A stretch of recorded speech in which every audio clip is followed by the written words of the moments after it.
Bismillahirrahmanirrahim. Assalamualaikum warahmatullahi wabarakatuh.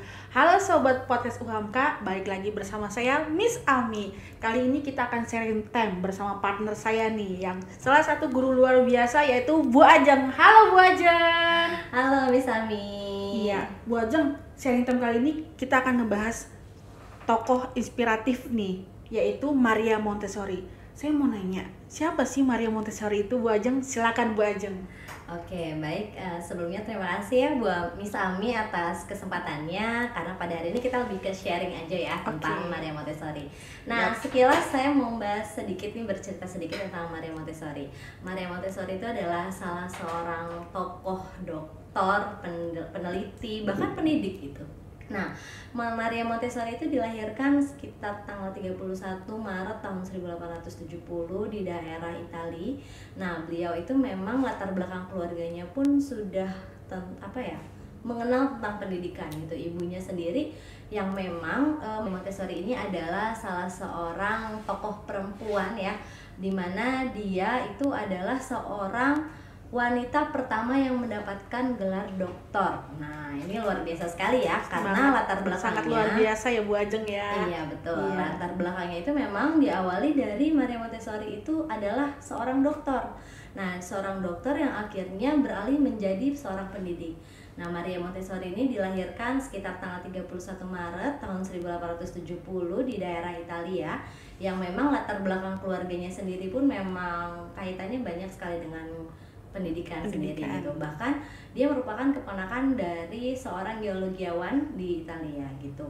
Nah, sejak kecil juga memang Maria Montessori ini sudah mendapatkan penghargaan ya dari sekolah pendidikan dasar juga. Dia sudah mendapatkan mendapatkan penghargaan, di mana pada saat kelas 1 itu dia menjadi siswa dengan perilaku yang baik gitu. Bahkan di Berarti kelas 2 sudah dari sekolah dasar SD ya Bu? Iya, di SD ya. Itu luar di biasa kelas sekali 2 ya Bu juga. Maria ini ya Bu. Nah, di kelas 2 juga dia sudah mendapatkan gelar perempuan ya. Nah, tidak sampai di situ, ternyata keinginannya dia untuk menjadi seorang dokter itu juga penuh tantangan juga ya, karena pada saat pendidikan juga Maria Montessori itu di pendidikan dasar ya. Iya. Itu mendapatkan penghargaan di kelas 1 sebagai siswa terbaik.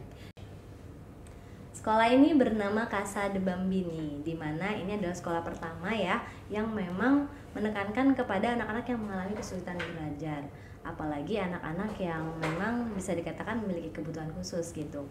Nah, tapi sekolah ini juga biasa lebih banyak orang mengenal dengan sekolah Montessori, dan alhamdulillah ya berkembang hingga saat ini. Makanya benar-benar luar biasa sekali nih. Sekolah ini memang menerapkan beberapa metode pendekatan, bahkan pemikiran-pemikiran dari Maria Montessori itu sendiri. Wah, menarik sekali ya Bu Ajeng. Pemikiran seperti apa dari Maria Montessori yang bisa kita implementasikan untuk dunia pendidikan? Ya, silakan Bu Ajeng. Nah, sebenarnya banyak sekali ya hasil pemikiran-pemikiran dari tokoh Maria Montessori. Ada beberapa prinsip yang memang ditekankan pada proses pendidikan, yang itu didasarkan dari pengalaman dari Maria Montessori itu. Baik. Yang pertama itu ada kemandirian anak. Kemandirian anak di sini adalah anak dilatih, diajak bagaimana dia itu memilih permainan atau pembelajaran yang sudah disediakan di kelas gitu. Nah, pada saat anak memilih, artinya dia sudah belajar bertanggung jawab atas permainan atau pembelajaran yang sudah dipilihnya itu sendiri gitu. Yang berikutnya prinsipnya adalah pengembangan alami. Pengembangan alami di sini adalah bahan-bahan yang digunakan dalam proses pembelajaran itu memang didasarkan dari alam. Kita semua kembali lagi ke alam.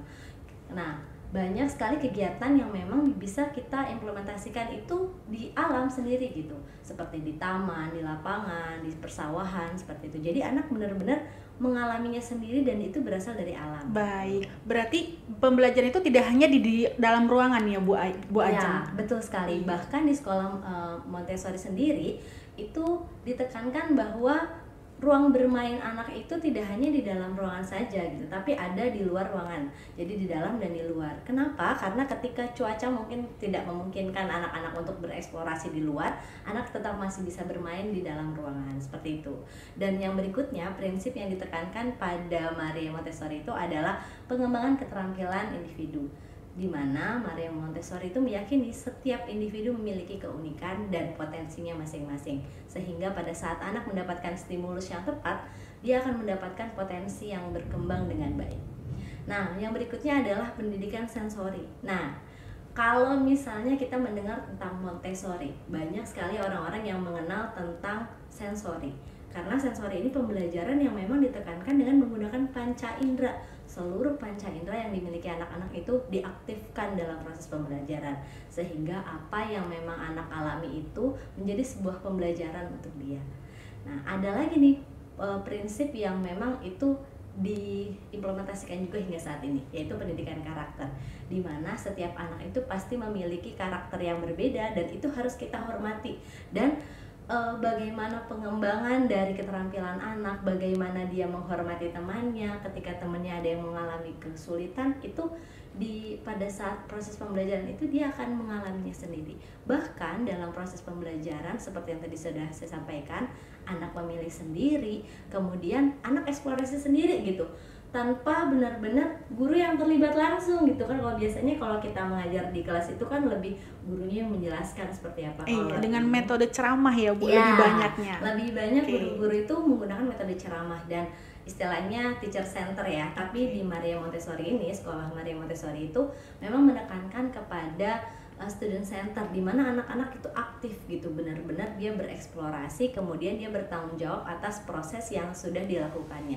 Jadi selain memilih, anak itu nggak tahu tuh benar atau salah dia melakukan proses pembelajaran itu, tapi pada saat dia melakukan proses pembelajaran ternyata kan kadang mengalami masalah nih, mengalami kok gini sih. Nah, akhirnya pada saat itu anak-anak akan belajar menghadapi masalah. Pemikirannya akan berkembang secara kreatif, di mana dia akan mencari solusi-solusi yang tepat untuk menyelesaikan permasalahan hal tersebut. Begitu, Bu. Berarti siswa langsung terjun dalam pembelajaran. Betul sekali. Nah, guru hanya, kalau saya tarik kesimpulan nih Bu, guru hanya sebagai fasilitator. Betul. Dan sebagai pengawas ya Bu ya, untuk para peserta didik. Baik, sangat-sangat luar biasa sekali ya Bu pemikiran dari Maria Montessori ini. Nah, tadi juga Ibu sempat menyinggung tentang metode. Metode seperti apa nih Bu dari Maria Montessori yang bisa kita gunakan di sekolah, terutama nih di sekolah dasar seperti Bu Ajeng kan. Ibu Ajeng kan guru sekolah dasar yang sangat luar biasa. Para sahabat podcast juga pasti ingin tahu dan penasaran nih Bu. Ya, silakan Bu Ajeng. Ya, baik, sebelum kita ke metodenya seperti apa, nah ciri-ciri utama ya dari sekolah Montessori itu ada beberapa hal ya. Seperti halnya di sekolah Montessori itu pembelajarannya itu diberikan secara sederhana, di mana seorang guru itu menjelaskannya juga tidak terlalu banyak gitu ya. Itu pada proses pembelajarannya. Kemudian pembelajarannya juga singkat, jadi bukan singkat dalam belajarnya sedikit, Bu. Baik, jadi untuk metode-metode di sekolah Montessori itu ada beberapa hal ya. Ada metode dari proses pembelajaran dan ada metode secara psikis. Metode yang pertama terkait metode pembelajaran itu yang biasa digunakan adalah metode eksperimen, di mana anak-anak itu mengalami prosesnya dari awal hingga akhirnya dia menemukan solusi dari setiap kegiatan. Kemudian gurunya juga merefleksi apa yang sudah dilakukan. Jadi benar-benar anak dituntut untuk aktif dengan menggunakan dan menerapkan metode eksperimen. Kemudian ada metode demonstrasi. Nah, metode demonstrasi ini anak selain dituntut untuk aktif, metode ini juga mengembangkan apa yang memang diingin tahu oleh siswa itu sendiri. Jadi anak memiliki rasa penasaran terhadap ilmu pengetahuan yang ada di sekitarnya. Nah, karena beberapa orang juga berpendapat bahwa metode atau proses pembelajaran dari Maria Montessori itu sendiri itu lebih kayak mainan gitu. Sebenarnya itu bukan proses bermain, tapi memang dunia anak-anak itu dunia bermain. Makanya Maria Montessori itu juga menekankan bahwa pendidikan itu harus menyenangkan, dan dia sepakat dengan pendapat Piaget di mana lingkungan itu adalah sumber belajar yang utama. Sehingga Maria Montessori itu menekankan selain dia berdemonstrasi itu ya kembali lagi dengan lingkungan di sekitarnya, sehingga anak juga mendapatkan pengetahuan-pengetahuan baru yang dibangun dari proses yang menyenangkan itu tadi. Nah, metode-metode selain itu juga untuk metode selanjutnya seperti yang biasa kita lakukan di kelas, yaitu pemberian tugas. Ya. Nah, hal ini juga tetap dibutuhkan. Kenapa? Karena kita juga sebagai guru juga dibutuhkan untuk proses evaluasi, di mana guru juga akan mengetahui kira-kira seberapa banyak sih pengetahuan yang sudah didapat oleh anak, sehingga dengan pemberian tugas itu sendiri anak-anak juga bisa mereview kembali apa yang sudah dialaminya gitu. Tapi Maria Montessori itu menekankan bahwa proses pembelajarannya itu memang singkat, jelas, dan memang sesuai dengan keadaan yang ada di sekitarnya dan sesuai dengan potensi yang dimilikinya. Selain metode pembelajaran tadi yang sudah saya sebutkan, ada lagi juga tentang metode psikis.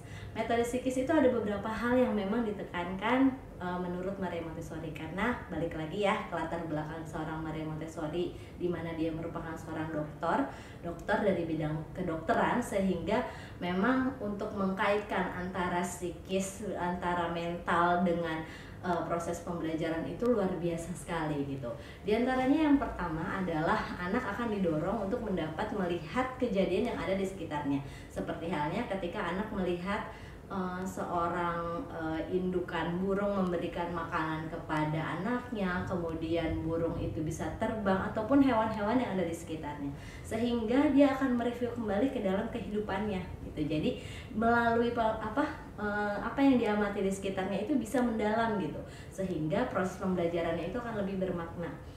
Kemudian metode yang selanjutnya yaitu anak akan belajar melihat apa yang terjadi di kehidupannya melalui resiko-resiko dalam kehidupannya.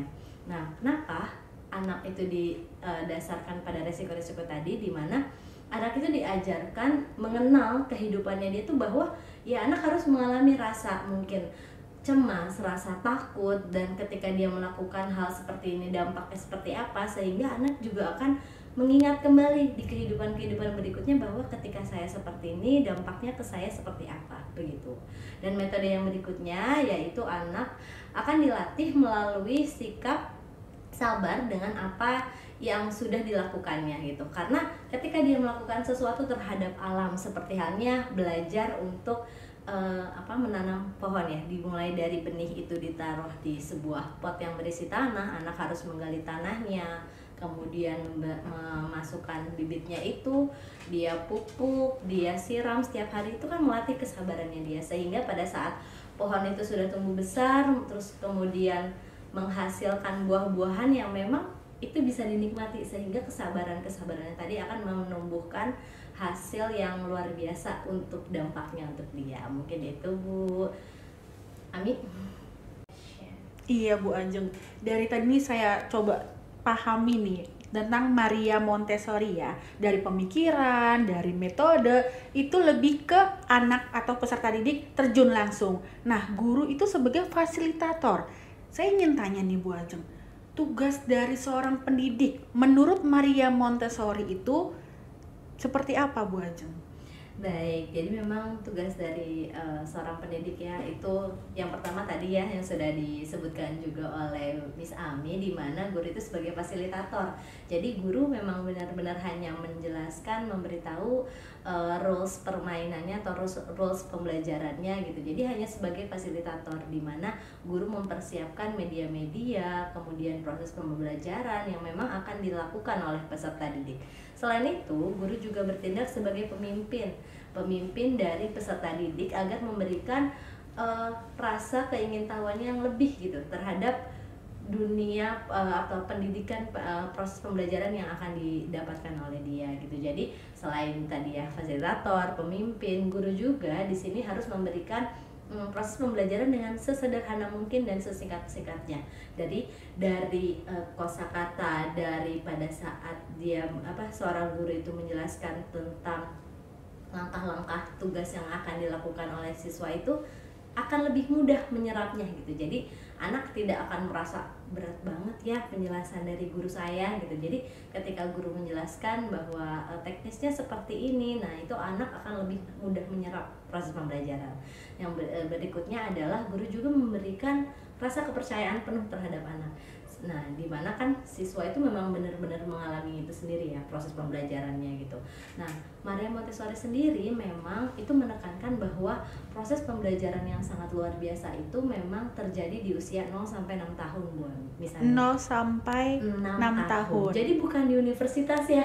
Mungkin kita iya. berpikirnya kalau di universitas sulit gitu ya, dan itu luar biasa berpengaruhnya pada kehidupan kita. Tapi ternyata menurut Maria Montessori itu di usia 0 sampai 6 tahun itu adalah masa-masa terbaik bagaimana anak itu dibentuk untuk mendapatkan proses pendidikan yang akan berkelanjutan gitu. Makanya di usia seperti ini 0 sampai 6 peran orang tua terutama itu dalam memberikan pendidikan pertama kepada anak-anak itu sangat luar biasa dampaknya bagi anak tersebut sampai di masa depan. Jadi tugas guru itu hanyalah melanjutkan dari orang tua peran tadi. orang tua Peran ya orang Bu tua Ajeng. tadi, gitu. Berarti benar ya Bu, saya pernah dengar istilah jika orang tua itu adalah madrasah pertama untuk anaknya. Iya betul. Iya, betul. Guru Karena memang pertama, guru ya. pertama ya, baik. Betul. Guru pertama untuk anak-anaknya. Berarti memang dari 0 sampai 6 tahun ya Bu Betul. Ajeng. Itu memang masa-masa emas untuk anak dan atau peserta didik sehingga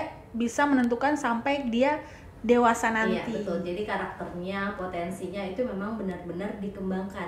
Nah karena kenapa? Ketika stimulasi yang diberikan oleh orang tua tepat, maka proses potensi-potensi, kemudian karakter-karakter yang akan dikembangkan oleh si anak tersebut itu akan benar-benar jadi dasar dimana pada saat dia beranjak dewasa, dia berproses, itu benar-benar sudah tertanam di dirinya sendiri. Sehingga seorang guru sebenarnya ya itu tadi, guru di sekolah Montessori itu dibilang berat ya, beratnya mungkin untuk mempersiapkannya ya, tetapi pada saat prosesnya pembelajaran guru itu lebih banyak untuk mengamati, kemudian dari proses penilaiannya, guru memberikan penilaiannya juga itu bukan berupa angka Bu Ami, bukan berupa apa tuh, Bu? angka itu bukan, tapi lebih ke penjelasan bagaimana proses yang sudah dialami. Contohnya ketika anak memang pada saat belajar membuka toples, karena memang metode dari atau pembelajaran di Maria Montessori itu sendiri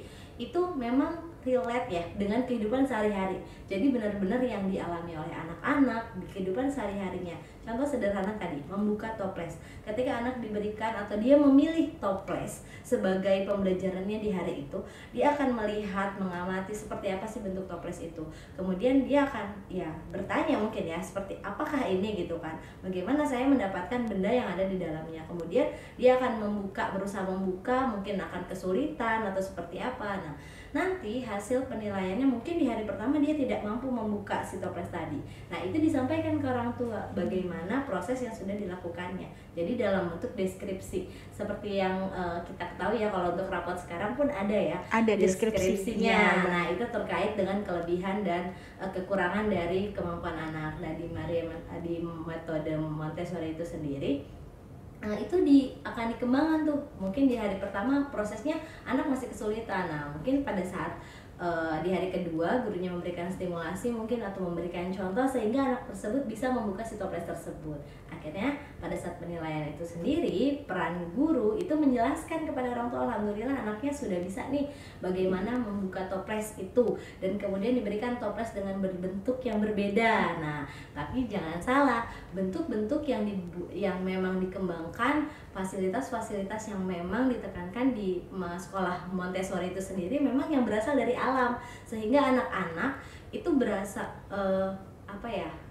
untuk sensorinya pun akan lebih peka ya peka, Bu, betul sekali. Ya mungkin itu terkait dari sekolah Montessori itu sendiri. Iya, dan tugas pendidik menurut Maria Montessori ya Bu ya. Iya Bu Ajeng, luar biasa sekali ya Bu Ajeng. Banyak sekali kelebihan dan manfaat yang bisa kita ambil dari Maria Montessori ini. Bu Ajeng, saya ingin juga bertanya nih, adakah kendala yang dialami oleh para pendidik di dunia pendidikan terutama di Indonesia dan khususnya di sekolah-sekolah dasar nih Bu Ajeng? Karena kan Maria Montessori itu kan dari dasar, dari 0 sampai 6 tahun pendidikannya. Adakah kendala yang dialami di sekolah-sekolah Montessori ini Bu Ajeng? Iya baik. Untuk di sekolah Montessori itu sendiri yang perlu kita ketahui memang sudah cukup banyak ya untuk sekolah-sekolah Montessori itu sendiri, terutama di beberapa kota besar itu memang sudah dikembangkan sekolah-sekolah tersebut. Namun selain sekolah Montessori yang memang diadopsi langsung dari internasional ya, dari Asosiasi Montessori Internasional, ada juga beberapa sekolah yang memang mengadopsi dari metode-metode maupun pendekatan-pendekatan yang sudah diterapkan berdasarkan pemikiran dari Maria Montessori itu sendiri. Adapun beberapa kendalanya seperti halnya dari segi biaya. Di masyarakat itu mengenal cukup lumayan ya harganya gitu kan. Untuk sekolah Montessori ini Bu Ajeng? Iya betul, ataupun sekolah-sekolah yang menerapkan metode Montessori itu sendiri. Baik. Kenapa hal itu menjadi sebuah hambatan? Karena dari segi biaya kan orang akan lumayan ya, mungkin hanya kalangan tertentu saja. Padahal ketika kita memang mengetahui bagaimana programnya, kegiatannya, itu orang tua akan menyadari bahwa wajar sekali kalau memang harganya mahal. Kenapa? Karena sekolah Montessori itu metode-metodenya itu kan diambil ataupun pembelajarannya itu diambil dari alam. Semuanya kembali dari alam.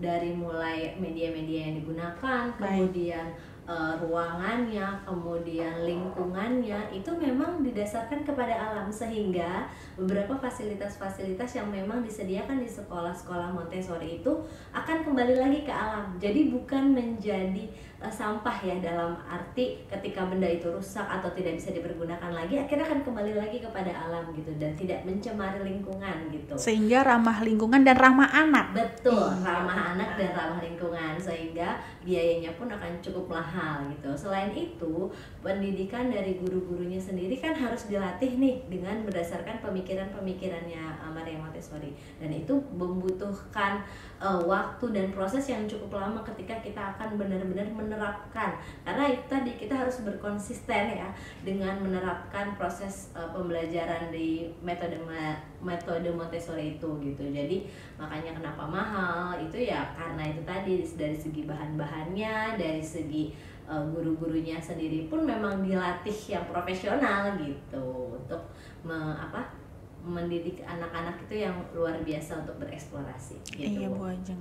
Nah, tadi Bu Ajeng sudah menyinggung tentang biaya. Betul. Dan juga tentang pendidik yang profesional. Ya. Adakah kendala dari sekolah Montessori terkait peserta didik Bu Ajeng? Nah memang untuk peserta didik di kelas-kelas Montessori itu ya, itu memang tidak terlalu banyak, tidak seperti mungkin kelas-kelas kita di sekolah umum pada umumnya. Ya kan? Kenapa? Karena seorang guru itu memang benar-benar harus fokus kepada peserta didiknya, sehingga jumlah siswanya itu dalam kelompok kecil, bukan kelompok besar. Tapi memang pemikiran dari Maria Montessori itu sendiri memang menegaskan bahwa anak itu harus belajar secara individu dan kelompok, meskipun kelompoknya kecil gitu. Karena mereka kan akan berlatih di masyarakat itu dari mulai kelompok yang kecil gitu. Bagaimana rasa kepeduliannya, sehingga dibentuklah meskipun kelasnya tidak terlalu banyak peserta didiknya, tapi itu sudah melatih dia untuk belajar secara berkelompok. Iya Bu Ajeng, meski ada beberapa kendala nih yang dialami oleh sekolah Montessori yang tadi sudah Bu Ajeng sebutkan, tetapi saya bisa menarik kesimpulan nih, banyak sekali manfaat-manfaat yang bisa mengatasi kendala tersebut. Iya betul, gitu, Bu jadi Ajeng. bisa diatasi ya Bu Nia gitu. Selain itu tadi, seperti halnya ketika orang tua memang ingin menerapkan metode Montessori itu bisa dipelajari gitu. Jadi sudah banyak sekali konten-konten maupun orang-orang yang memang mempelajari. Jadi metode-metode Montessori ataupun pendekatannya itu bisa diterapkan di rumah. Sehingga orang tua juga bisa menjadi guru yang lanjutan ya Bu Ajeng ya. Yang tadi yang 0 sampai 6 tahun itu, jadi benar-benar metode Montessori itu paling cocok sekali dipergunakan, diterapkan di rumah gitu. Jadi orang tua juga bisa mengembangkan gitu, sehingga karena kan memang itu sebenarnya barang-barangnya ada di rumah gitu, tidak perlu yang harus mencari gitu kan, tapi bisa dipergunakan, dimanfaatkan benda-benda ada yang di rumah. Seperti halnya saya pernah melihat itu bagaimana anak membantu ibunya dalam mencuci beras. Nah itu salah satu sensori yang memang diterapkan ya, dimana anak belajar mencuci beras itu kan hal-hal sederhana yang memang ada di sekitar kita gitu kan, hanya membantu orang tua yang padahal meskipun kelihatannya berantakan nanti sesudahnya, tetapi tapi memang itu proses yang akan dipelajari di anak itu sendiri, bagaimana dampaknya, apa yang harus dia lakukan berikutnya gitu. Jadi sehingga resiko-resiko yang terhadap apa yang dia alami itu akan dapat digunakan gitu dalam kehidupannya gitu. Iya, jadi dari belajar mencuci beras pun anak itu bisa belajar ya Bu ya. Iya, betul. Sehingga dia ketika nanti dewasa, dia hidup mandiri, hidup sendiri, dia sudah terbiasa ya Bu ya. Betul Jadi memang ini sangat-sangat kental dengan kehidupan sehari-hari metode Montessori ini ya Bu ya. Iya, betul sekali. Masya Allah, luar biasa sekali nih sharing time kita hari ini bersama narasumber yang sangat luar biasa, yaitu Bu Ajeng. Ya ampun Ibu, bukan hanya Miss Ami saja nih ya yang mengucapkan terima kasih, saya pun mengucapkan terima kasih juga ya, karena udah diundang ke sini nih, kita jadi bisa ngobrol-ngobrol banyak tentang Maria Montessori. Kita juga alhamdulillah nih, para sahabat podcast juga bersyukur banget nih karena Bu Ajeng nih sibuk sekali. Iya. Nah, Bu Ajeng ya bisa. Alhamdulillah ya, waktunya memang pas banget. Nah, Bu Ajeng, boleh nggak nih saya dan teman-teman podcast UHAMKA mau sedikit aja closing statement dari Bu Ajeng tentang Maria Montessori? Ya, baik. Jadi untuk setelah kita ngobrol panjang ya tadi terkait pemikiran, metode dan segalanya tentang tokoh inspirasi kita hari ini yaitu Maria Montessori, ada beberapa hal yang mungkin akan menjadi teringat gitu ya. Jadi di mana kita harus bisa sebagai pendidik mengintegrasikan gitu kan metode, prinsip dari pemikiran-pemikiran dari Maria Montessori itu yang positifnya kita bisa memanfaatkan gitu ya dalam proses pembelajaran kita sebagai pendidik maupun sebagai orang tua, di mana itu akan membangun proses perkembangan potensi yang dimiliki peserta didik, karena tadi peserta didik memiliki potensi masing-masing dan peserta didik itu atau anak-anak itu unik gitu. Setiap anak itu unik sehingga memiliki potensi-potensi yang memang akan berkembang sesuai dengan usia perkembangannya. Jadi melatih kemandirian, melatih proses tanggung jawab sehingga pembelajaran itu akan terasa lebih bermakna, sehingga peserta didik ataupun anak-anak itu bisa benar-benar mengeksplorasi dan membawa bekal sebagai karakter yang akan dipergunakan di masa depan nanti. Iya Bu Ajeng. Sedikit nih sekali lagi, ada nggak pesan untuk para pendidik, terutama nih untuk para pendidik guru sekolah dasar di Indonesia nih Bu, tentang metode Maria Montessori ini? Iya, jadi mungkin lebih ke semangat ya kepada para pendidik, karena mengingat potensi-potensi yang dimiliki untuk para peserta didik di masa saat ini tuh memang sangat luar biasa sekali. Jadi saya berharap pemikiran-pemikiran yang memang dihasilkan dari tokoh Maria Montessori itu bisa bermanfaat nih buat para guru-guru dan jangan berhenti belajar, supaya terus berkembang, terus metode-metode di kelas juga bisa diterapkan apapun metodenya, terutama mungkin metode Montessori pastinya ya, sesuai dengan materi kita hari ini, sehingga guru-guru juga bisa lebih mengupdate diri, bisa lebih sabar kembali dan menggali potensi-potensi yang dimiliki peserta didiknya masing-masing. Iya, berarti untuk para guru nih di seluruh Indonesia ya, jangan berhenti untuk belajar ya Bu Ajeng ya. Jadi sekali. Gurunya dulu yang belajar, baru muridnya. Ya, karena belajar itu sepanjang hayat, jadi tidak benar-benar terus berproses gitu. Karena peserta didik pun sebenarnya menjadi proses pembelajaran kan buat kehidupan kita. Iya, benar. Nah, untuk sahabat podcast UHAMKA, sekian nih sharing time kita hari ini. Saya Miss Ami. Next kita akan berjumpa lagi di podcast selanjutnya. Ya, saya Miss Ami dan Bu Ajeng pamit ya guys. Wassalamualaikum warahmatullahi wabarakatuh. Waalaikumsalam warahmatullahi wabarakatuh.